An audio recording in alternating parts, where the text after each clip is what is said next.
On June the 30th, 1998, in Saint-Étienne, France, a drama was about to unfold that few would ever forget. England versus Argentina in the World Cup would decide the last 8, but more importantly, would settle a score between the two nations. This was a fixture with an edge, sharpened by past and unforgotten conflict. Expectations really, really high. They don't come much bigger really than that game, and especially after '86.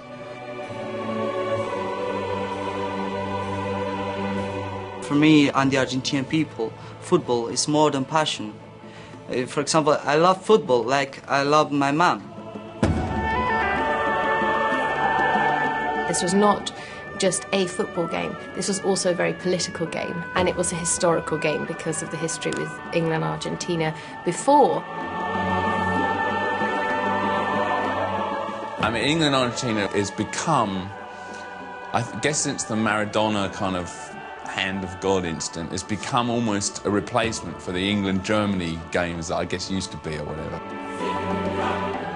In England, the nation was buzzing with anticipation. Offices and streets emptied early, as everyone made sure they were in front of a TV set. I'll certainly be watching, and everyone's going to have their fingers crossed and hoping England do well, and we'll be right behind them all the way. Will you be watching the match tonight, Mum? I don't know what time it is. 8 o'clock. Oh. Will you be cheering on England? Well, I think I should.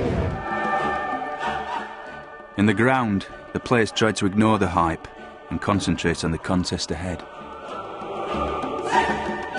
You just try and be as relaxed as possible and try and savour the atmosphere, really, because it's not very often you play against Argentina in the World Cup and in such a big game. Football is art at its best, and great World Cup matches are absolutely compelling art, as good as anything you can see in the cinema. This was the Citizen Kane of football matches.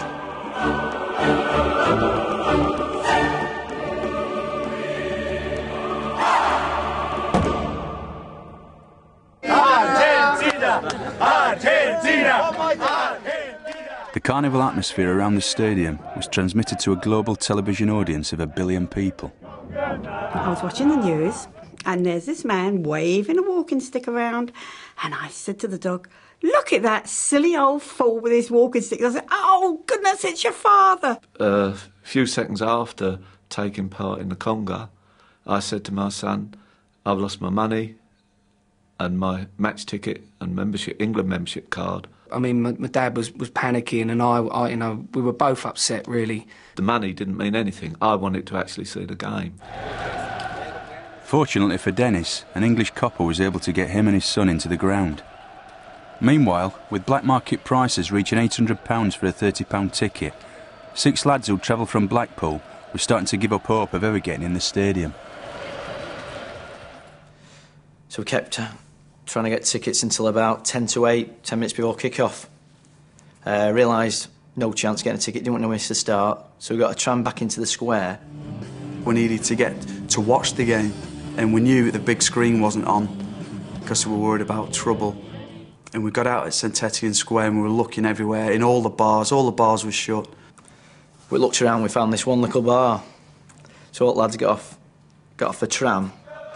About 30 of the English fans that had come away from the ground with no tickets. We all congregated out there, and it's a 14-inch portable, all the way to France to see England against Argentina, and we ended up seeing it on the portable telly.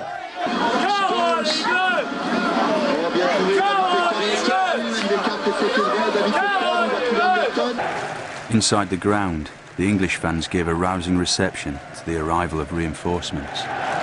We wanted to be the England mascots, the Three Lions and St George. And as we walked in, you could see the heads turning. They all began turning, and we got this huge round of applause as we walked in. So it was absolutely magnificent. As the 8 o'clock kick-off neared, 36,000 spectators in the stadium nicknamed the Cauldron waited anxiously for their heroes to emerge. The way the whole country got behind us, we all knew how important it was, not just to ourselves, but to everyone back home. So actually being a World Cup, one step away from quarter-finals, playing against Argentina in France, It's what boys' dreams are made of. We just asked them to be in that tunnel, put your chest out, you're representing your country in a World Cup game, and to go out there and really impose yourself on the opponents.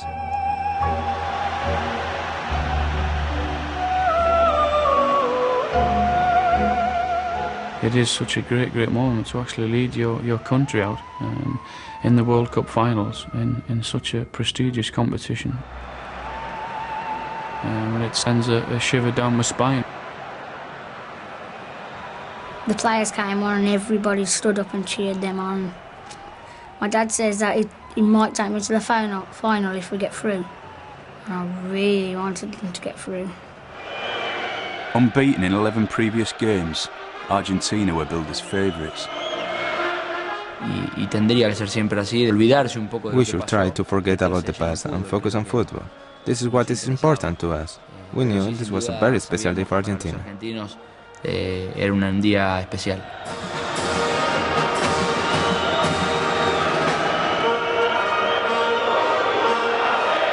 Yo nunca probé algo igual y seguramente voy a probar. It is a brilliant experience for me every time I wear the Argentina shirt. It is the greatest moment of my career. Fue lo máximo, seguramente es algo que no me voy a olvidar nunca. You couldn't see any signs that there was nerves, or you couldn't see any signs that there was sort of dread amongst the players that it might go wrong. And I think Hoddle has to take praise for that. He had convinced them that they were the best in the World Cup, and he had convinced them to go out as a unit to win the game.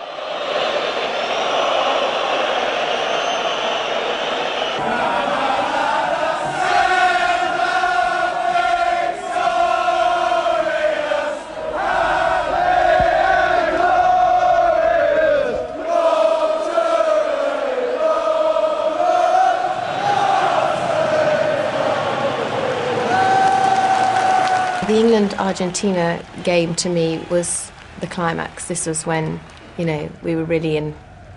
I know, being Swedish, you know, supporting England was obviously not just second best. I mean, I feel very anglicised myself, so I assume my Englishness in that respect. And there was a tremendous buzz, a very happy buzz, not a threatening buzz at all.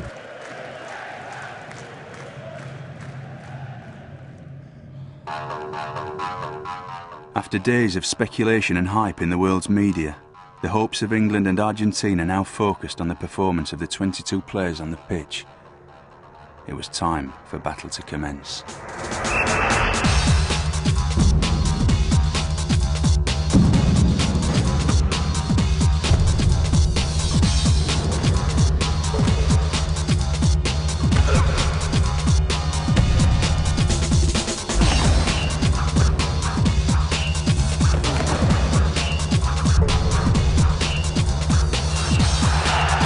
Came in and it was a decent one, but here's Shearer!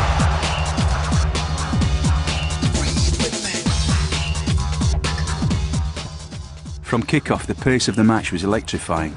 Both teams created early chances, and then, with only 6 minutes on the clock, disaster struck for England. And Simeone, and down he goes into penalty. The Danish referee was in no doubt about Seaman's foul, but Diego Simeone was. Era una pelota ya perdida, que yo lo veo a Seaman empezar a salir. It was a lost ball. Seaman couldn't reach the ball. I realized this and kept on running. What a mistake from the goalkeeper. Que el arquero trate de ir a buscarla porque yo no tenía opción de nada. Qué error, ¿no? When you're playing in a World Cup and South American players, you know that they would turn that sort of situation into their advantage, and they did. Gabriel Batistuta was already equal top scorer with 4 goals. If he knocked this one in, it would put him on top of the world. The whole place went quiet as far as England was concerned, because it had been very, very noisy, lots of singing, and it went really quiet, you know, so quiet at our end.